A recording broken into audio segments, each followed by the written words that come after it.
Entonces, la clase pasada quedamos en lo que era carga eléctrica, viendo específicamente lo de los conductores.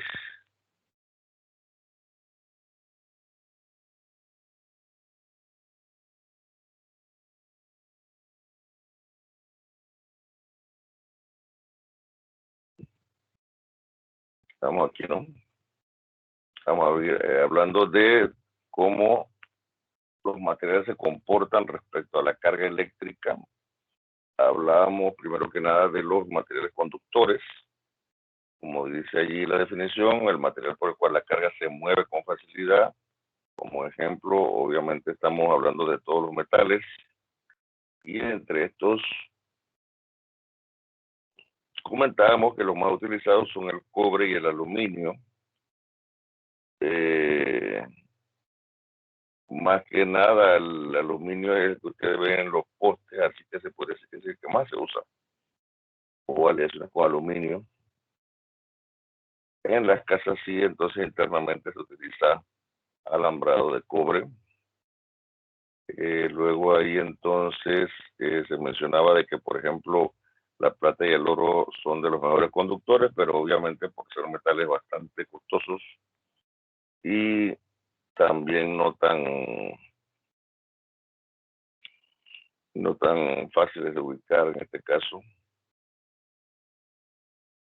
No hay la gran cantidad como para ser usados en este tipo de industria.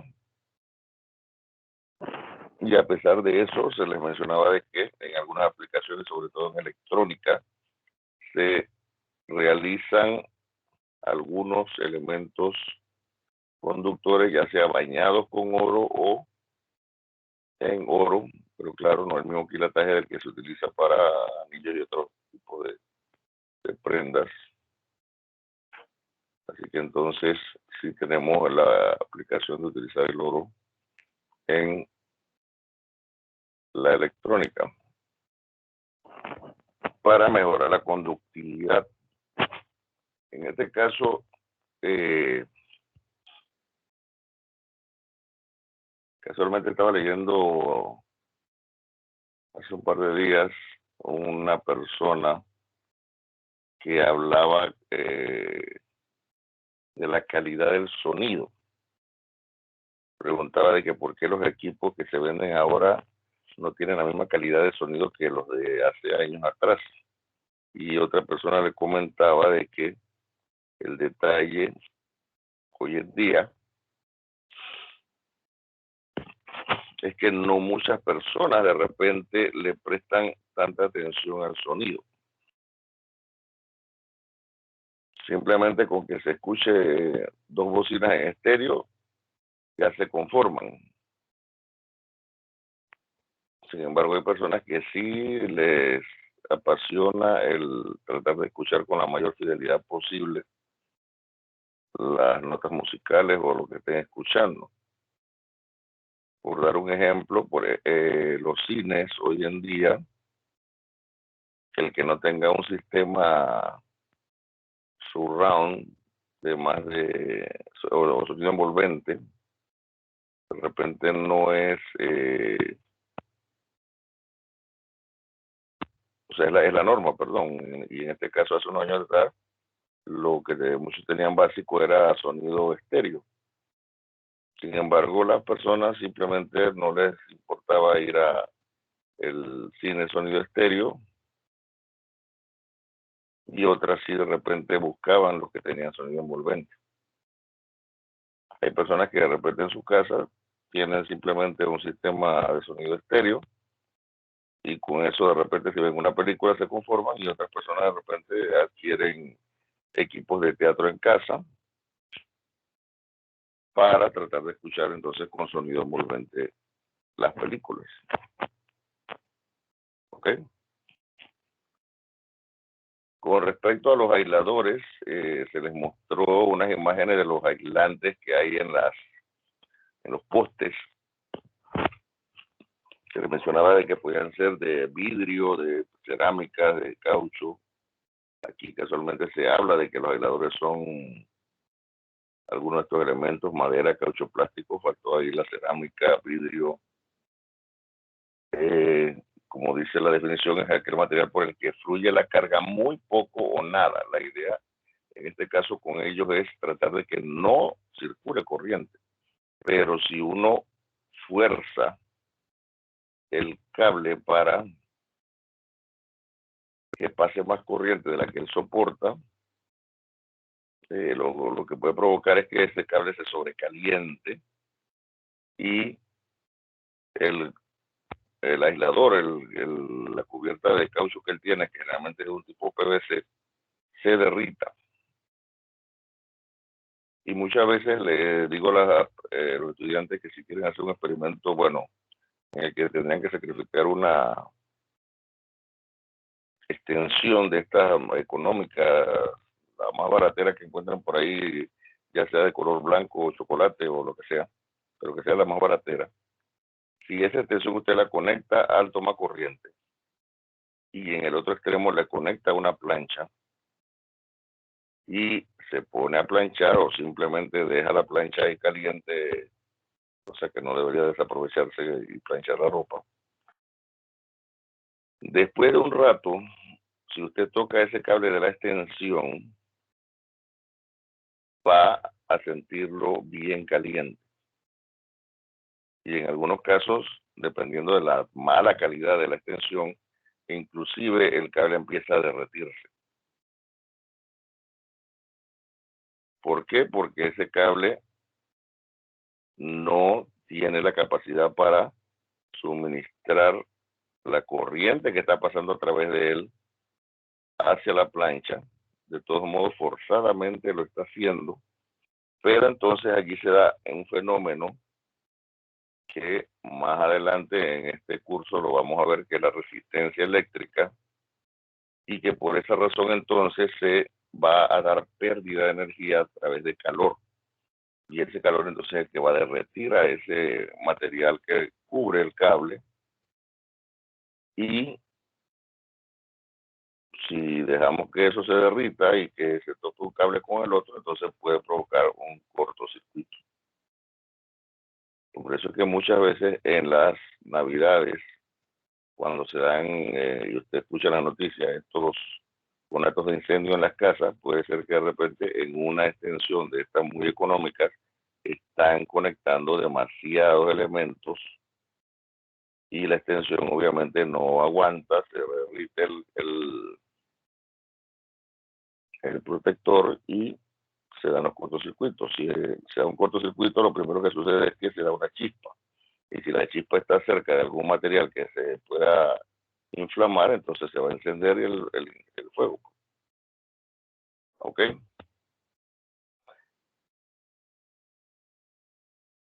El tercer tipo de material que mencionamos aquí son los semiconductores. Dice la definición, materiales que no son buenos conductores o aisladores. O sea, en otras palabras, ellos en un momento determinado pueden conducir, pero en otras condiciones simplemente se comportan como si fuese un aislador. Generalmente los semiconductores se utilizan en la electrónica de los aparatos que nosotros utilizamos, o sea, su celular, su televisor, su equipo de sonido, están formados por circuitos con elementos semiconductores, tu computadora, etcétera. Hay otros aparatos que son híbridos, que tienen electrónica y otras partes ya de más potencia. Por ejemplo, hoy en día las refrigeradoras tienen pequeñas pantallas donde dan la información de la temperatura, si usted activa ciertos modos de enfriamiento. Lo mismo los aire acondicionados también tienen algunas pequeñas pantallas donde de repente dan por lo menos qué temperatura tiene usted ahora mismo activa en el aire. Pero, o sea, esa es la parte nada más electrónica. Lo importante de un aire acondicionado es la parte del enfriamiento, que ya eso es un sistema de motor, gas, tuberías, y sistemas de intercambio de calor.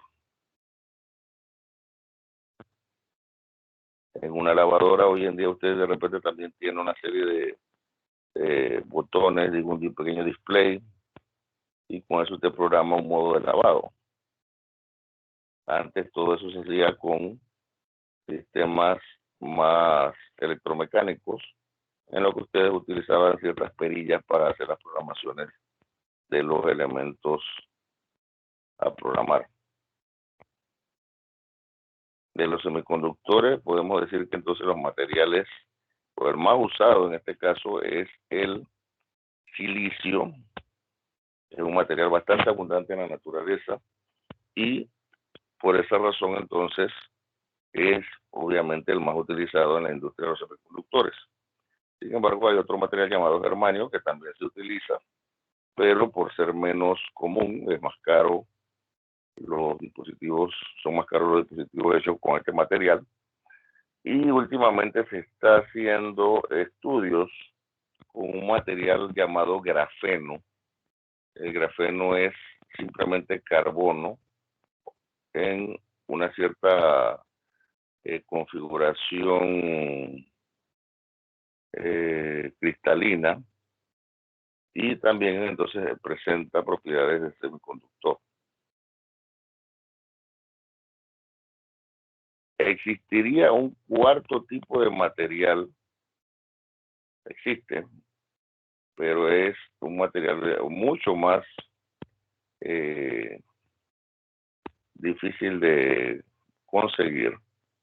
En este caso hay un término llamado superconductor, que como el nombre lo indica, conduce más que un material conductor normal.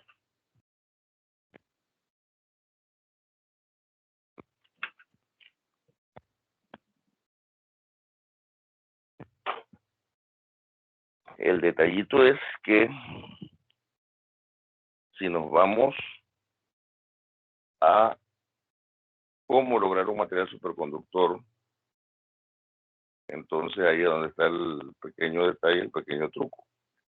La estructura cristalina de todos los materiales conductores está dispuesta de manera en que, como dice la definición del conductor, la carga se mueve con facilidad, o sea, los electrones saltan de un átomo a otro fácilmente una vez que usted los estimule.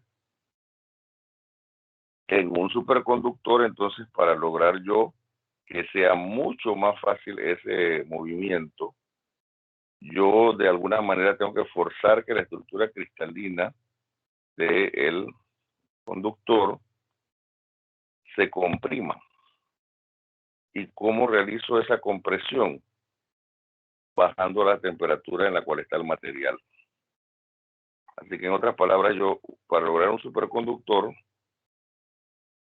tomo un conductor al cual le aplico temperaturas extremadamente bajas, y eso provoca, vuelvo y repito, la compresión del material mismo.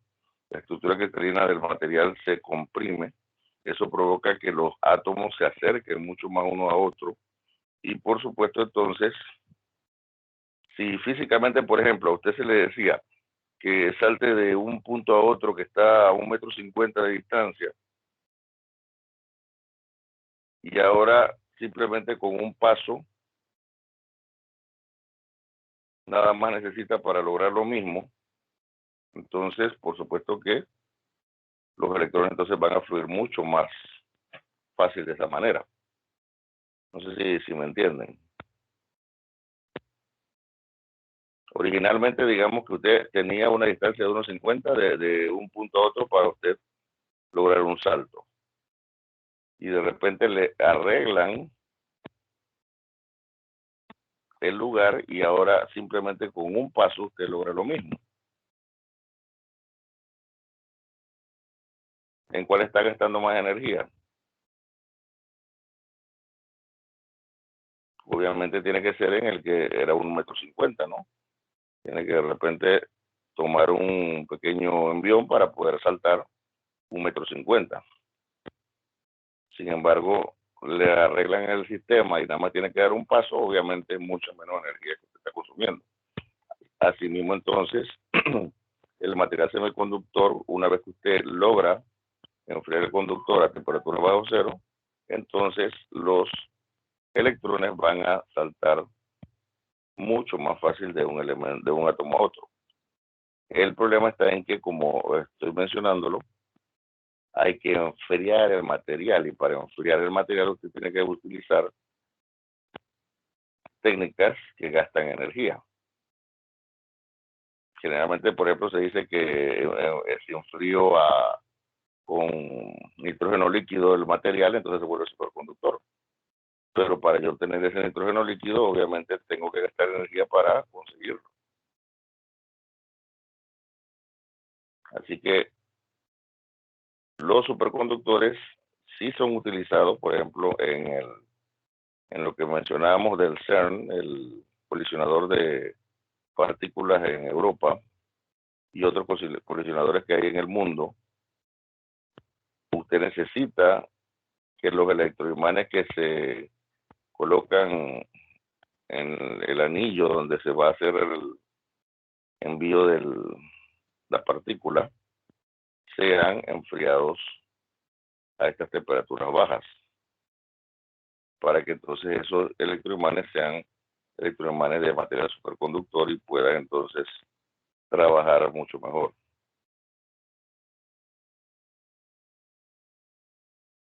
Bien, ¿preguntas?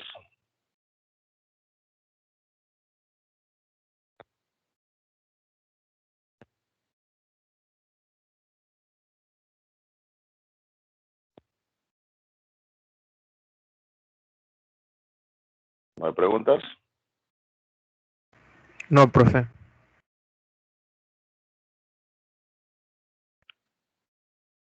Bien.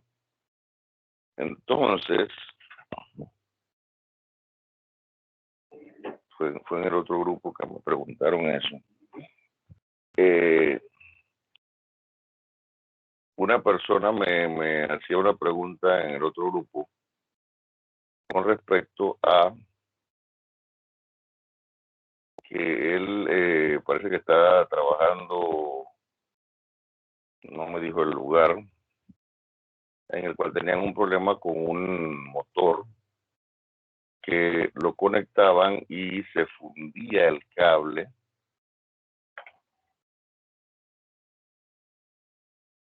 que estaban utilizando. Entonces, vamos a compartir este momento.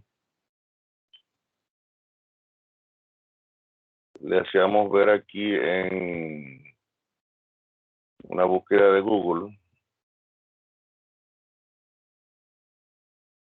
Aquí tenemos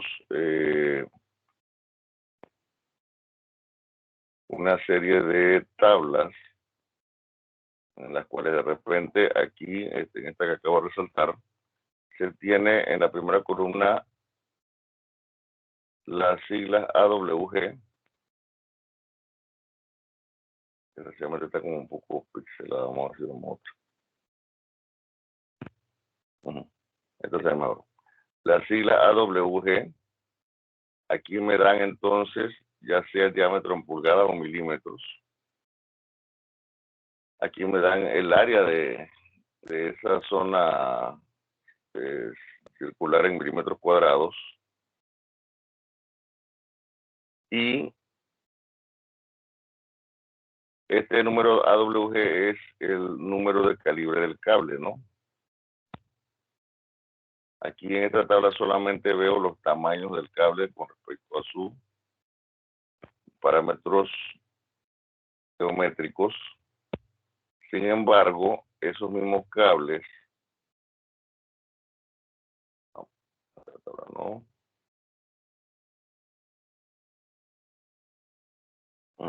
En esta otra tabla vemos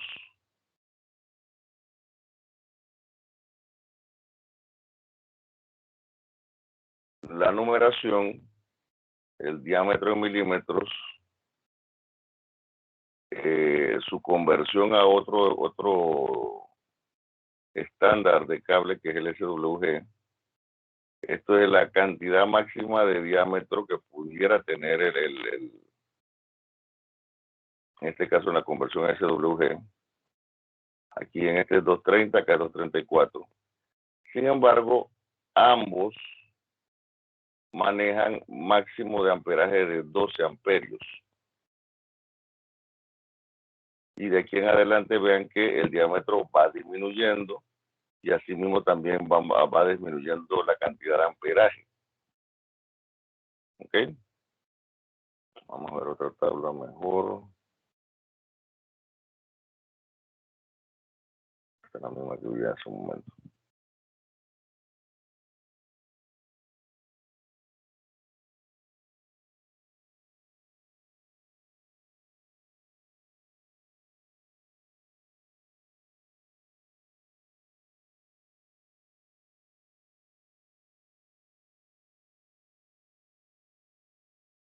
Uh-huh. Acá vemos entonces cables de calibre mucho mayor. Hablan de una ampacidad o corriente eléctrica que puede pasar a través de ellos de 25, 30, 40, 60, 80, 105, o sea, amperajes mucho mayores. Y entonces obviamente cada cable tiene su aplicación. En una casa yo me puedo manejar con el cable de nivel 14 o el nivel 12 que trabajan con 30 amperios.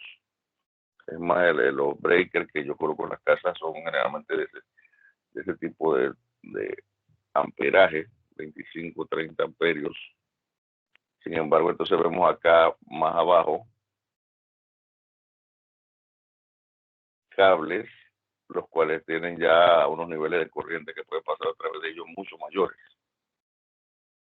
630 amperios, 700 y tantos amperios. Este es en tabla. Físicamente, entonces, en esta figura más o menos me hacen ver cómo son esos cables. En este caso, el número 18, 7 amperios, el 1610, el 1415, el 1220, el número 1030, número 840. Vean que entonces ya a partir del número 6, entonces el cable ya no es un cable sólido, sino que es un cable trenzado, pero igual, de todos modos, el diámetro efectivo de todo este trenzado es mayor que este y puede manejar 55 amperios. El número 470, el número 295 amperios.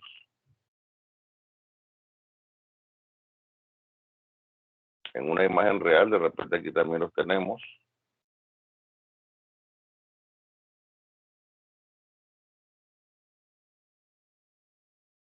Entonces en casa generalmente vamos a ver estos. Y ya entonces en conexiones de más que manejan más corriente, vamos a ver estos. Y de repente inclusive en los postes ya entonces estaríamos viendo calibres como este o mayores. Y estos son los de cobre, ¿no? Entonces, ¿cuál era la pregunta del joven en ese día? De que ellos estaban conectando un motor con un calibre de cable bastante pequeño y el cable se fundía. O sea, no solamente se derretía por el calor la cubierta de PVC, sino que el mismo cable se rompía. Y eso obviamente era porque el calibre de cable no estaba diseñado para esa cantidad de energía que estaba pasando. Entonces, obviamente necesitaba un calibre de cable mayor. Yo le estaba diciendo que verificara en la placa del motor cuál era las características de conexión y de manejo de ese motor para entonces poder elegir el cable adecuado. Porque simplemente agarrar cualquier cable y conectar un aparato, de repente, vuelvo y repito, no puede soportar quizás las corrientes que se están manejando, como el ejemplo que les di hace un rato de las extensiones estas muy económicas y que si yo conecto una plancha, la plancha es uno de los aparatos caseros que más alto consumo tienen, y obviamente entonces puede provocar lo que ya les dije, ¿no? Este efecto que les está sucediendo a estas personas, de que el cable se rompa, se funda, es el principio que utiliza unos elementos eléctricos llamados fusibles. En nuestras casas antes existían esos elementos, eran como si fuera una rosca de bombillo, pero que obviamente no salía el bombillo, sino que simplemente quedaba en un elemento de vidrio pegado a la rosca, y entonces ahí decía cuál era el amperaje y uno veía como una especie de cable dentro de él. Vamos a ver si aparece alguna.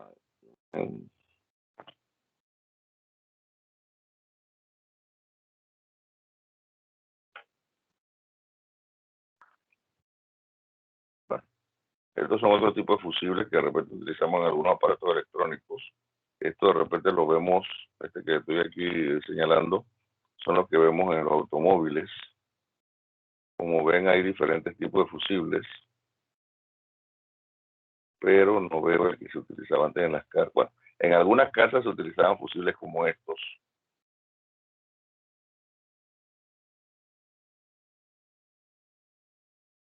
pero no veo los de rosca.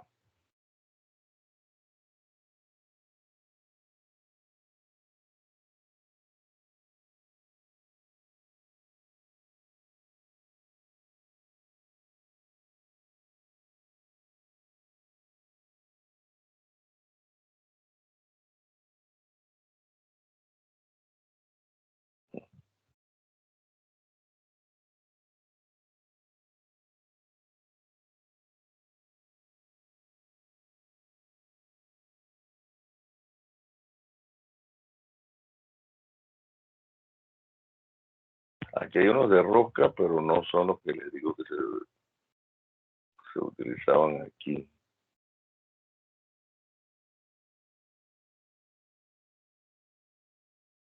Es fusibles, de repente también ustedes en donde vean un poste que tenga un transformador, en la parte superior del transformador ustedes van a ver un elemento que está en sus, o sea, no son los aisladores estos que vimos que sostienen los cables, sino que es un elemento que está aparte, que es un fusible, son más o menos como este que estoy ahora mismo señalando. Y que en este caso entonces ellos, cuando ocurre un evento en el circuito de donde está el poste, él simplemente se suelta o se dispara de ese circuito. ¿Qué cosa? O sea, están estos que son enroscados, pero estos son utilizados en otro lado, no aquí. O ver, no,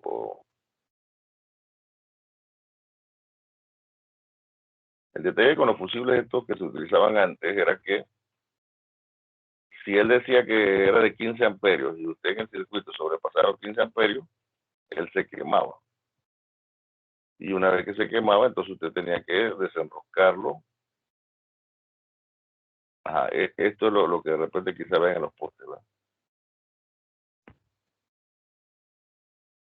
Esto es un fusible en lo que colocan en los postes, y que de repente si se da o sea, una rama topa a los cables, usted claro que va a haber chispa, pero en algún momento de repente se va la electricidad en su zona, porque en el poste de repente quizás se suelte el fusible.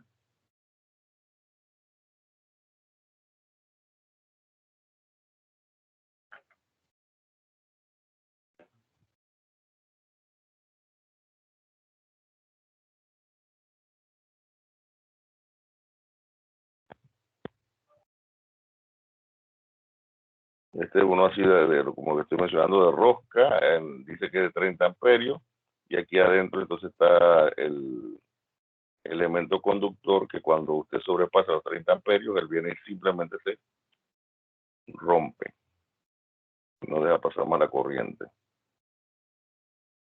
Pero no es el tipo tipo de fusible que se vendía aquí.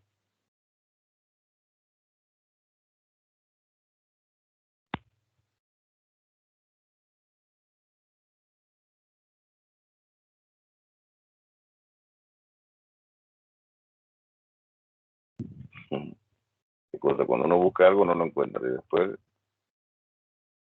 queriendo puede aparecer.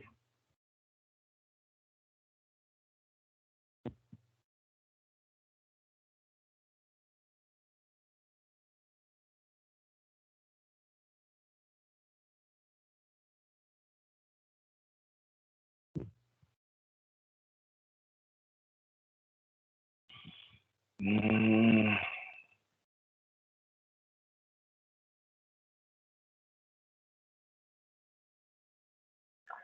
Vamos a agregar vidrio para ver si de casualidad aparece.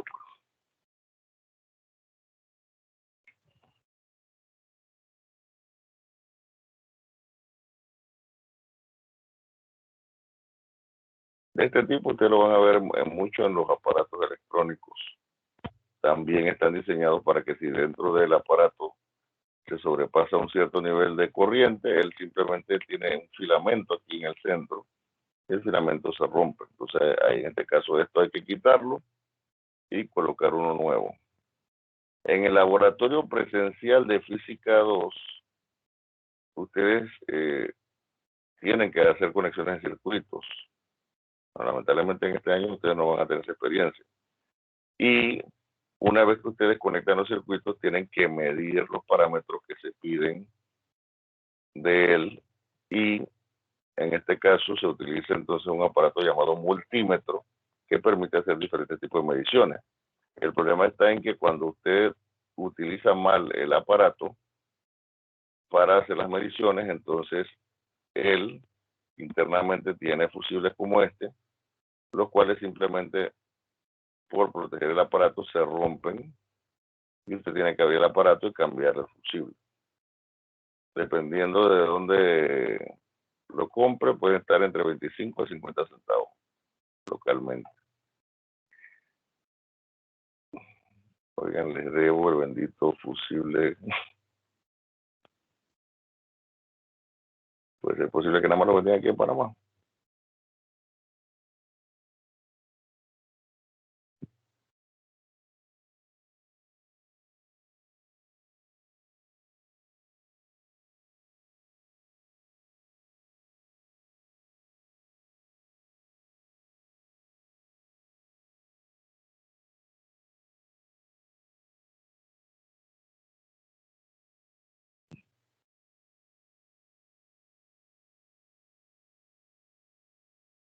Bueno, ni modo.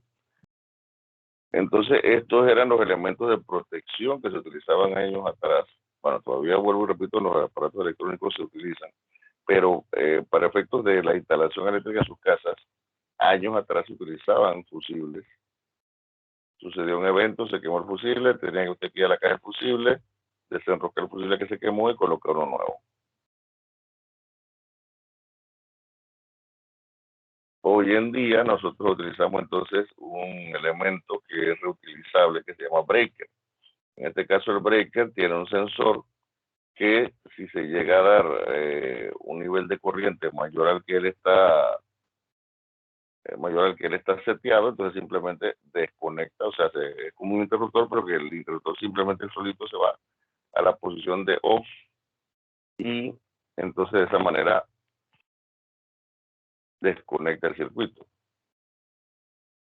Si usted ya corrigió el problema que se dio en el circuito y quiere restablecer la energía en el área donde se disparó el breaker, simplemente va y mueve el breaker a la posición de on y ya nuevamente tiene energía en su zona. Entonces hoy entonces tenemos breakers para diferentes zonas de la casa y diferentes dispositivos de la casa también y un breaker principal también para alimentar toda la casa que generalmente está en la parte donde está el medidor.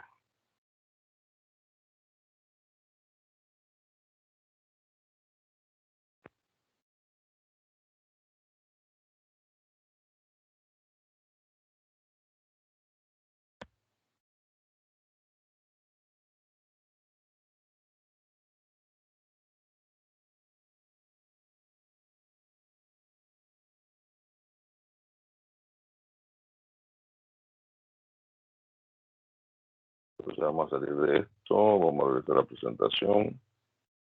¿Alguna pregunta hasta aquí?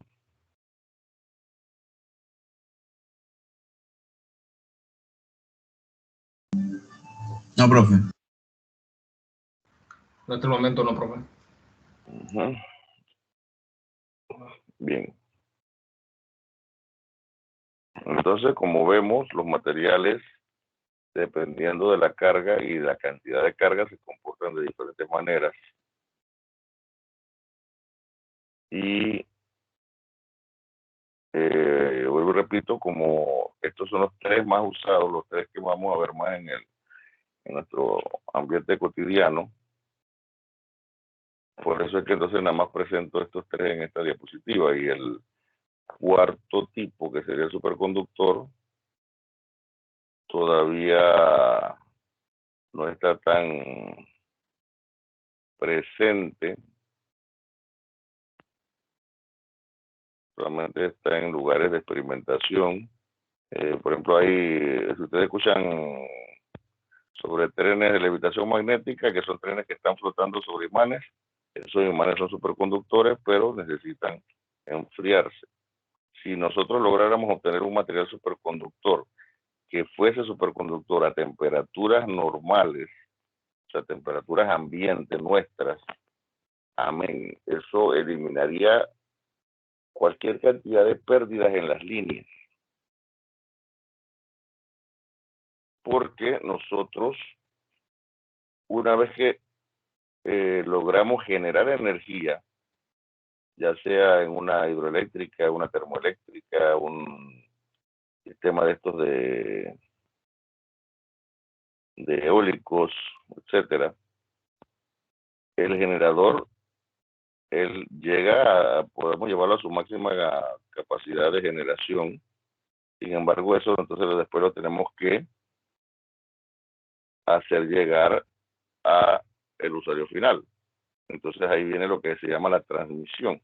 Y en la transmisión, usted recibe la cantidad máxima que da el generador. Sin embargo, a medida que la distancia sea más larga, entonces una vez que llega al final, eso llega disminuido. Porque nuestros cables conductores tienen algo llamado resistencia eléctrica. Luego, repito, lo vamos a ver más adelante. Y esa resistencia entonces se traduce en que se pierde algo de la energía. Por supuesto que en los conductores ese nivel de resistencia es bastante bajo, pero a pesar de que es bastante bajo, vuelvo y repito, se da pérdida. En los aisladores el nivel de resistencia es extremadamente alto y por eso es que ellos se comportan en esa forma, como aislador o que no deja pasar la energía tan fácilmente. Los semiconductores, bueno, ya mencionamos que ellos en un momento conducen, en otro no, o sea, se comportan como conductores y como aisladores.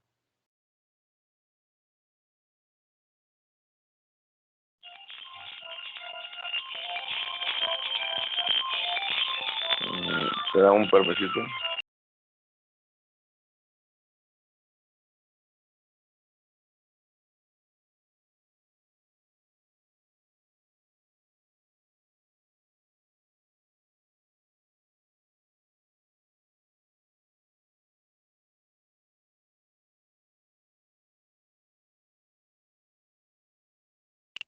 Bueno, ya regresamos acá. Entonces, una pregunta, seguimos entonces. Entonces, visto todo esto que con respecto a los materiales, bueno, lo último que iba a comentar era de que el que se dé pérdidas en los elementos en forma de calor no es del todo malo, porque si no, entonces no tendríamos la existencia de lugares como el Chobecaburger. ¿Saben qué es eso, no?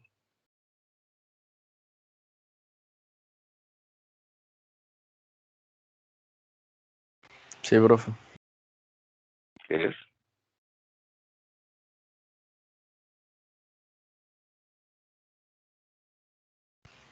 Chobeca Burger. Uh-huh.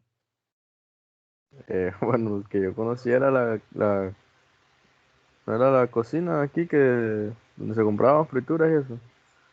¿En dónde? En San Mateo. Ujú.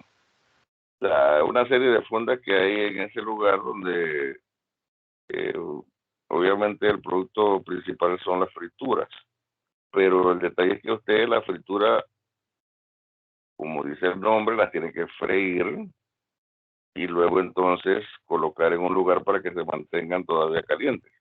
Y para mantenerlas calientes, ¿qué utilizan? Un bombillo. Y Ujú, las mantiene como en un coso cerrado y con unos bombillos que lo calientan. ujú. En este caso, el bombillo es un bombillo de tipo incandescente. Esos bombillos ya casi no se utilizan en nuestras casas porque consumían mucha energía y también desperdiciaban energía, en este caso en forma de calor, pero ese desperdicio de forma de calor entonces sí se utiliza en lugares como este, el Chubeca Burger o cualquier fonda donde eh, quieren mantener calientes los alimentos y si no tienen tinas con agua caliente en bandejas, entonces la otra forma de simplemente mantenerlo caliente es colocarle cerca bombillos de estos incandescentes de 100 watts o mayor si tienen la capacidad de tenerlos y entonces de esa manera usted va y compra la empanada y todavía se siente ahí más o menos tibia, ¿no? Por dar un ejemplo. Pero para efectos de gasto energético estamos hablando de 100 watts un bombillo y un bombillo ahora que usted compre. Bueno, primero nos vinieron con la revolución de los bombillos LED, que antes, perdón, los bombillos fluorescentes, que antes usted nada más lo veía en las oficinas y almacenes, que son estos iluminación que son unos tubos largos, pero que ellos obviamente consumían menor energía.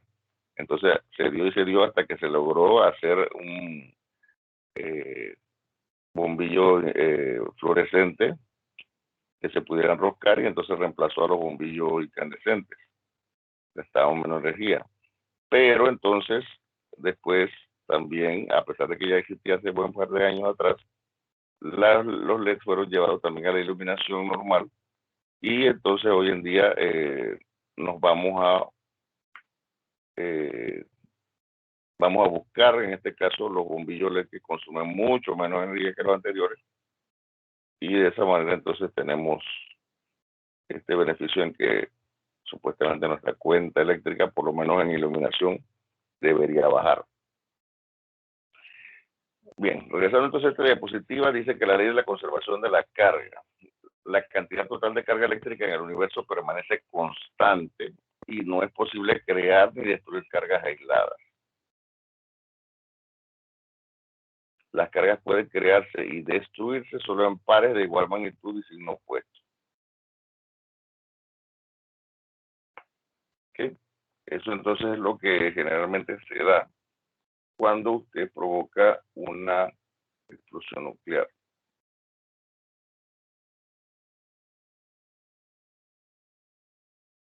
Asimismo, como tenemos la ley de conservación de la energía normal, entonces aquí tenemos la ley de conservación de la carga.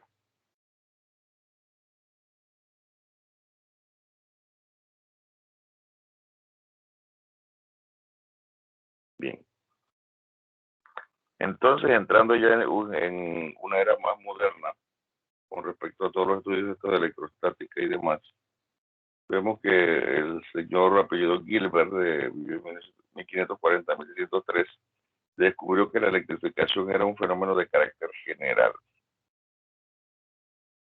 En 1729, el señor Stephen Gray demuestra que la electricidad tiene existencia por sí misma y no es una propiedad impuesta al cuerpo por rozamiento. O sea, todavía ahí se estaba hablando de eventos electrostáticos, ¿no?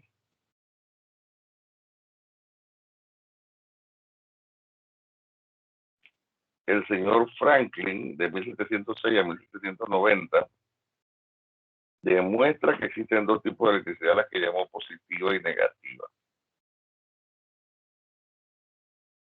Luego viene el señor Coulomb,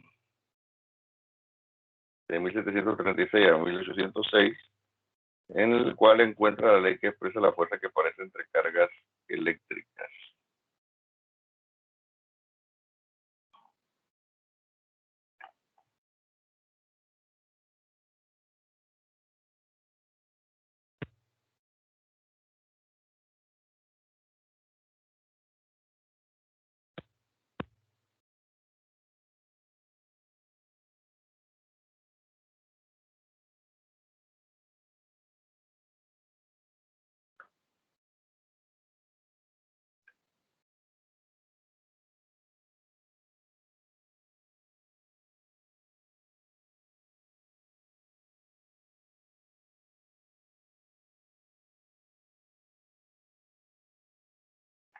Por ahí en internet hay un meme bastante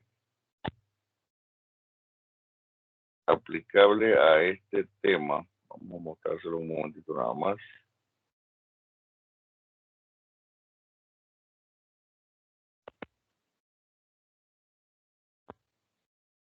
Se da la casualidad de que estos dos señores fueron contemporáneos, el señor Newton y el señor Coulomb. Entonces aquí en el meme ponen que el señor Newton expresa su ecuación de la gravitación. ¿Ok? Acá vemos entonces al señor Coulomb tirando ojo a lo que está haciendo el señor Newton. Y él entonces ve que la fuerza eléctrica también se puede equiparar a la fuerza gravitacional. Y en este caso entonces vean que la fórmula final que vamos a trabajar más adelante te parece bastante, ¿no?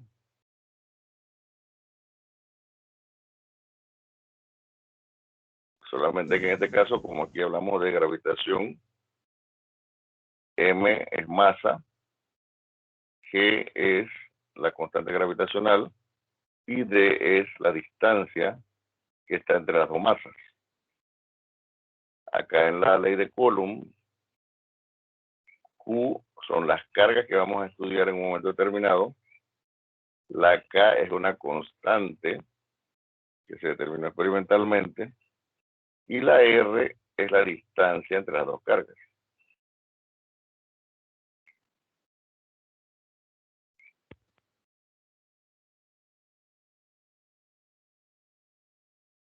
¿Se habrá copiado? ¿O simple coincidencia?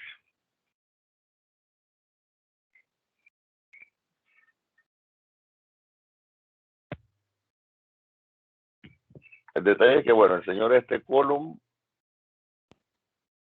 plantea esta ley que nosotros utilizamos hoy en día para hacer los estudios de carga eléctrica. En 1820, el señor Ørsted observó una relación entre electricidad y magnetismo consistente que cuando se colocaba la aguja de una brújula cerca de un alambre por el que circulaba corriente, éste experimentaba una desviación. Y de esa manera entonces nació el electromagnetismo. Me imagino que ustedes en algún momento han manipulado o utilizado una brújula. Saben que simplemente es un elemento circular. Dentro de él tenemos una aguja, la cual tiene dos colores en sus extremos. Y uno de ellos entonces lo tenemos que hacer coincidir con el norte y de esa manera entonces nos ubicamos de cierta manera con respecto al entorno en donde estamos, ¿no? Sabemos hacia dónde está el norte, el sur, el este y el oeste. Sin embargo, como dice aquí el señor notó que si nosotros esa brújula la acercamos a un cable donde hay corriente, automáticamente la brújula deja de indicar hacia el norte y se desvía. Y eso de repente es lo que hace años atrás provocaba accidentes marítimos y accidentes de aviación, porque en los tiempos en que se utilizaban como guía las brújulas, entonces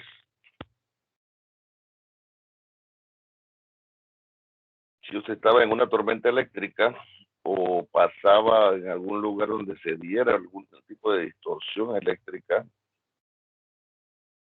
o magnética, entonces la brújula va a cambiar de dirección. Y si usted no estaba al tanto de ese cambio de dirección por el efecto del área donde usted está, simplemente entonces usted cambia la dirección del barco o del avión y puede provocar entonces un accidente.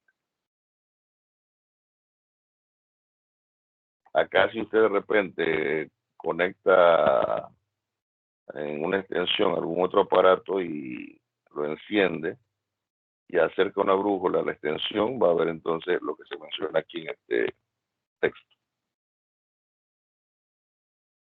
El señor Faraday, que vivió entre 1791 y 1877, introdujo el concepto del campo eléctrico. O sea, el señor Coulomb expresó cuál es la fuerza que existe entre dos cargas.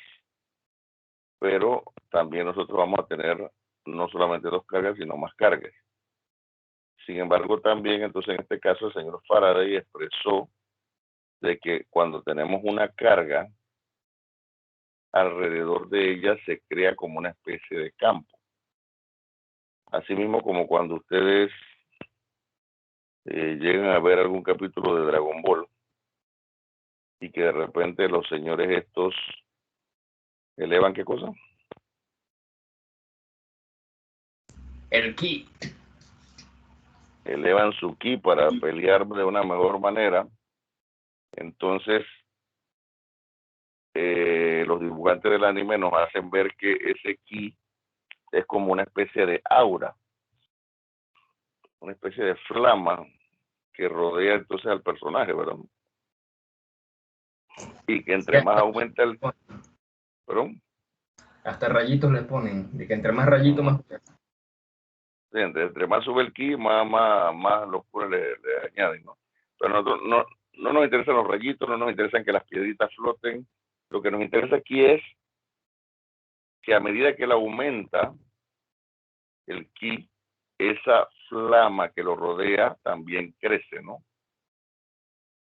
Entonces, acá nosotros tenemos que imaginarnos, como se lo he dicho de las clases pasadas, porque no podemos ver las cargas eléctricas, pero tenemos que imaginarnos todos estos fenómenos. Alrededor de las cargas, entonces se crea también esta área, esa flama, por decirlo así, esa área que entonces el señor Faraday la llamó campo eléctrico. Y de esa manera entonces, con eso también se explican ciertos fenómenos de la electrostática cuando se interactúa con varias cargas.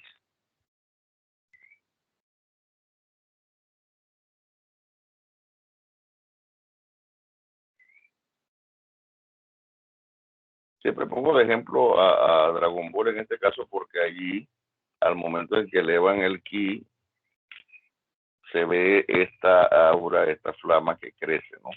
Ya en otras cosas de pelea, por ejemplo, ahora mismo, ¿cuál es el anime más visto de pelea?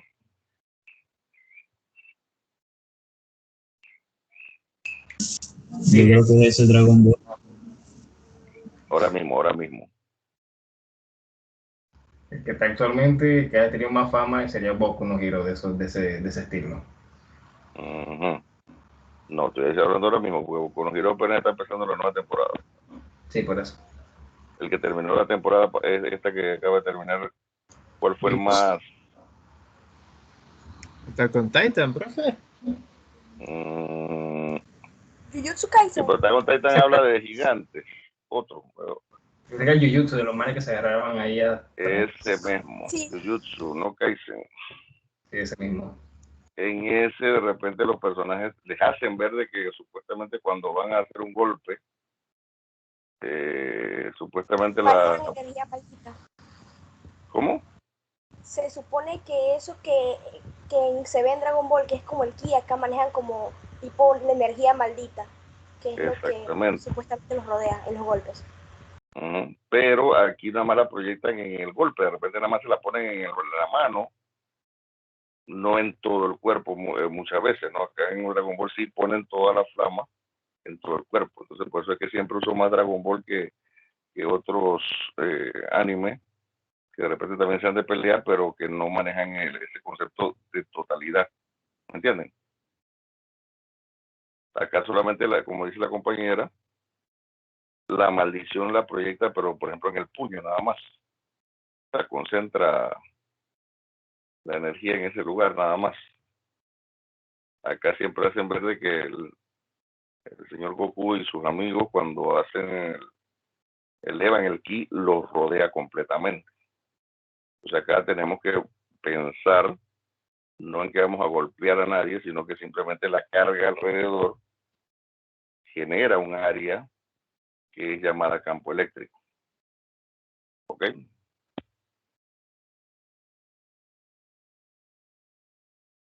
Attack on Titan son los titanes estos, no se ve así esa proyección de energía bueno, en este caso Boku no Hero, ahí ¿qué es lo que se ve? Nada más el momento en que usa tanto por ciento de energía con los dedos o la patada, etcétera, ¿no? Bien, entonces, siguiendo aquí, hablamos de que luego entonces el señor Maxwell, de 1831 a 1879, establece las leyes del electromagnetismo, las cuales juegan el mismo papel en esta área que las leyes de Newton en mecánica.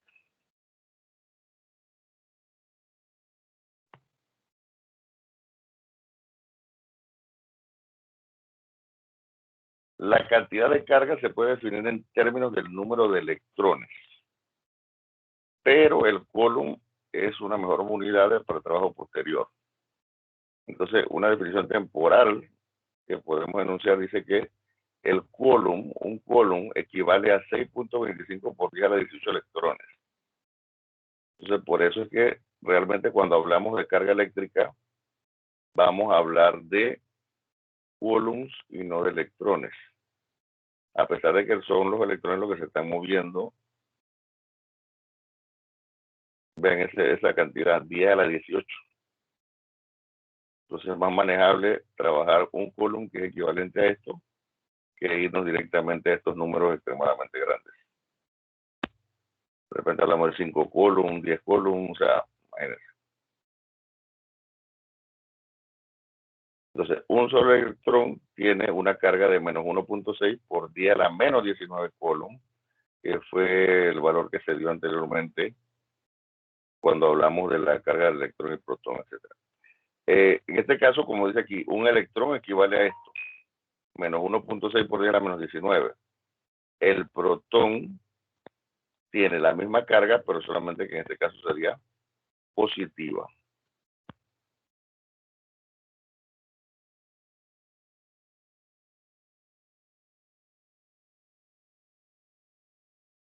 El coulomb que se selecciona para usar con corrientes eléctricas, en realidad es una unidad muy grande para electricidad estática. Por ende, con frecuencia es necesario usar los prefijos métricos. Un microcoulomb, un nanocoulomb, un picocoulomb. O sea, en otras palabras, el decir que nosotros tenemos un coulomb es una cantidad muy grande de energía. Y generalmente los problemas que se van a trabajar van a estar en estos niveles. Micro, nano, pico, de repente por ahí algún mili. ¿Ok? Se van a interactuar con estos niveles de carga. Y obviamente tiene que multiplicarlo, dividir, etcétera. Y si va a obtener otro valor de carga, tiene que llevarlo entonces preferentemente a alguno de estos prefijos. Micro, nano, coulomb, pico. O mili de repente en un momento determinado.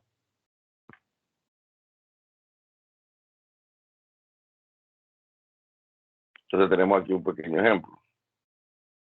Si 16 millones de electrones se remueven de una esfera neutral, ¿cuál es la carga en coulomb sobre la esfera?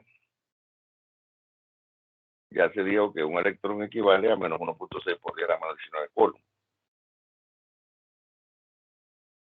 Así que entonces, si yo tomo en consideración ese nivel de carga,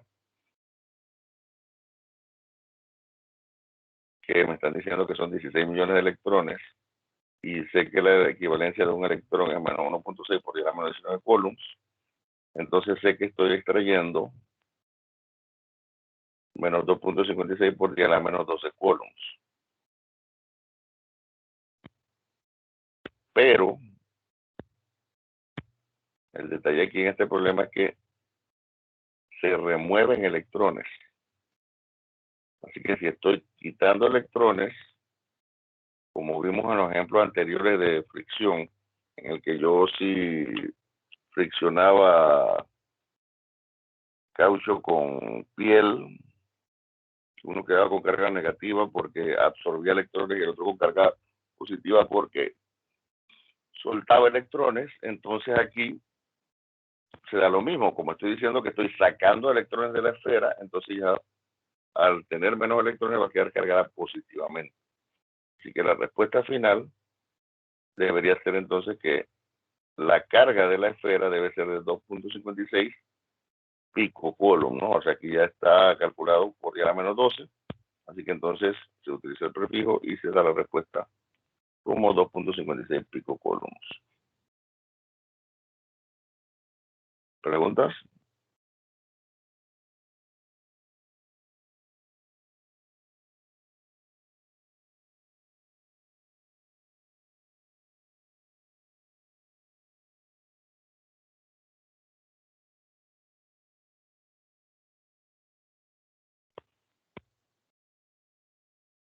No hay preguntas. No, profe. Bien. Entonces, la ley de Coulomb habla de que la fuerza de atracción o repulsión entre dos cargas puntuales es directamente proporcional al producto de las dos cargas e inversamente proporcional al cuadrado de la distancia entre ellas. O sea, ahí tenemos, cuando son cargas diferentes,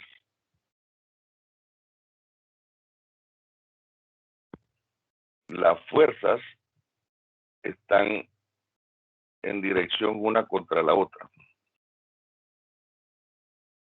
Se da la atracción. Sin embargo, si las dos cargas son del mismo tipo, vemos entonces que las fuerzas ahora se quieren separar una de la otra, porque se está dando el evento de repulsión. En los dos casos, la distancia entre las cargas es la misma, solamente que al final, dependiendo de cuál es la fuerza que yo estoy estudiando, puede ser que el valor salga positivo o negativo. Y eso me lo va a dar el vector unitario con el que yo trabaje, que eso lo vamos a ver después. Entonces, como vimos hace un rato en el meme, fuerza, aquí esto es directamente proporcional al producto, pero inversamente proporcional al cuadrado de la distancia.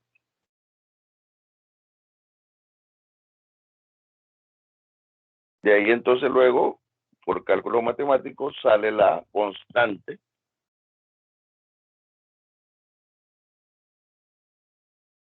K, que apareció en la imagen del meme.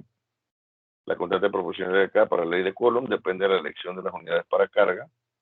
Vemos entonces que fuerza ahora es igual a K, Q por Q' sobre R al cuadrado. Y al despejar K, entonces obviamente tenemos que va a ser igual a fuerza por la distancia al cuadrado sobre la multiplicación de las cargas. Cuando la carga está en Coulomb, la distancia R en metros y la fuerza en Newton, entonces las unidades de K van a ser Newton metro cuadrado sobre Coulomb cuadrado. Redondeando, se establece que el valor de K es de 9 por 10 a la 9.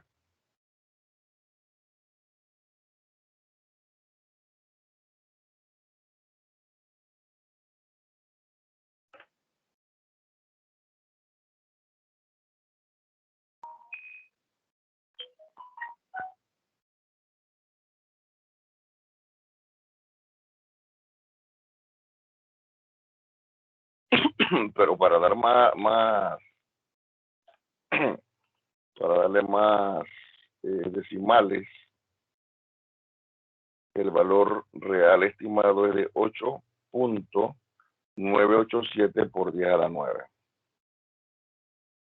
¿Ok? Redondeado 9 por 10 a la 9, pero si queremos mayor precisión, 8.987 por 10 a la 9. Newton metro cuadrado sobre Coulomb.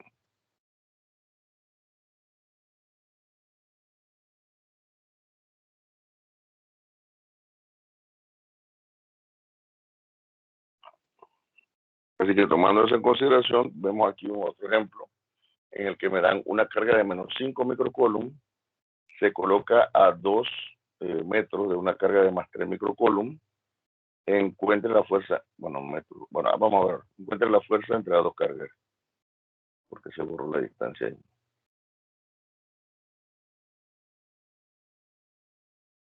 Era 2 milímetros. Voy a corregir eso ahí. Entonces, realmente el enunciado es una carga de menos 5 microcoulomb, se coloca a 2 milímetros de una carga de más 3 microcoulomb. Encuentre la fuerza entre las dos cargas. Como me están diciendo que una es negativa y la otra positiva, ¿qué tipo de fuerza se tiene que dar ahí?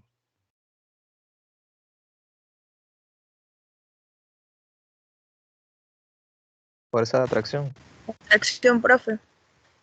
Fuerza de atracción, así que entonces la fuerza que va a experimentar la carga negativa es hacia la derecha. Sin embargo, la fuerza que va a experimentar la carga positiva va hacia la izquierda. Que es lo que acabo de marcar ahí. Entonces, nuestro cálculo matemático para dar la magnitud sería el multiplicar, si tomamos el valor redondeado, 9 por 10 a la 9, por menos 5 por 10 a la menos 6, por 3 por 10 a la menos 6, sobre los milímetros a metros serían 2 por 10 a la menos 3 metros.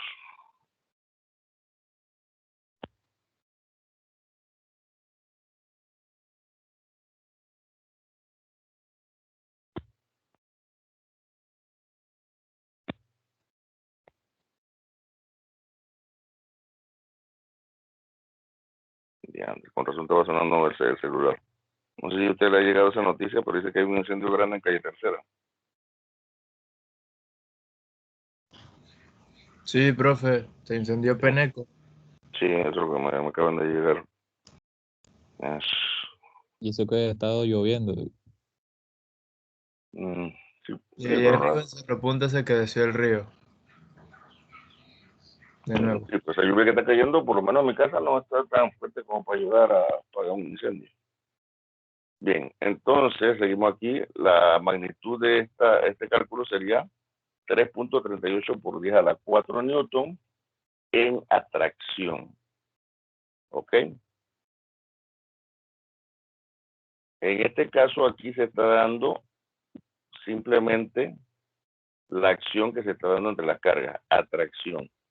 Sin embargo, a nosotros nos va a interesar dar la dirección de una mejor manera. Y eso va a depender entonces de con cuál carga nos estemos ubicando.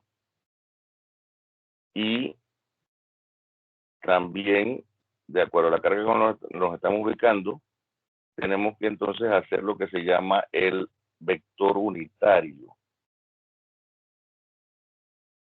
Para hacer un vector unitario, entonces vamos a necesitar un eje de referencia.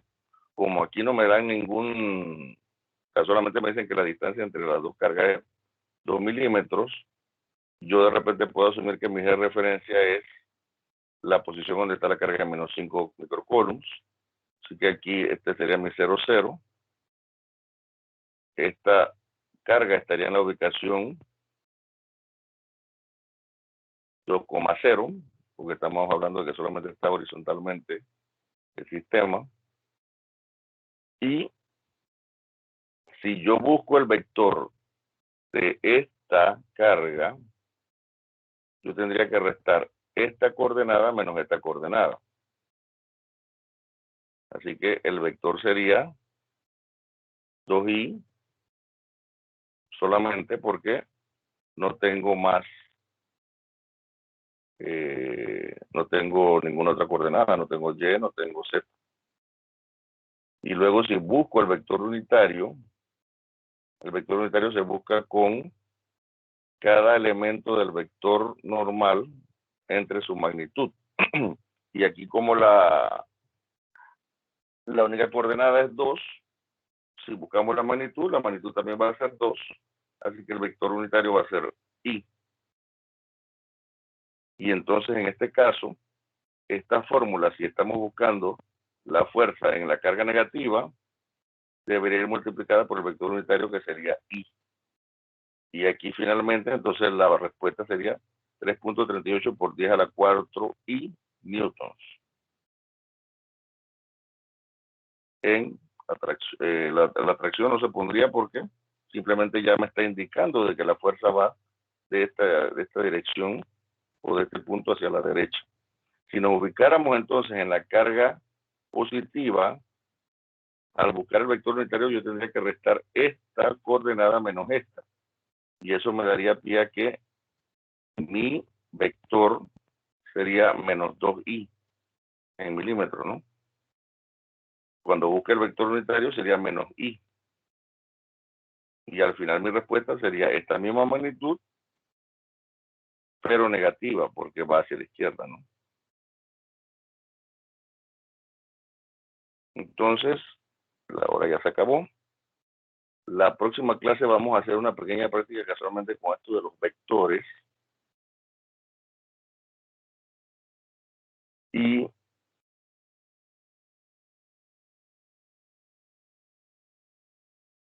cómo los vamos a ubicar en el espacio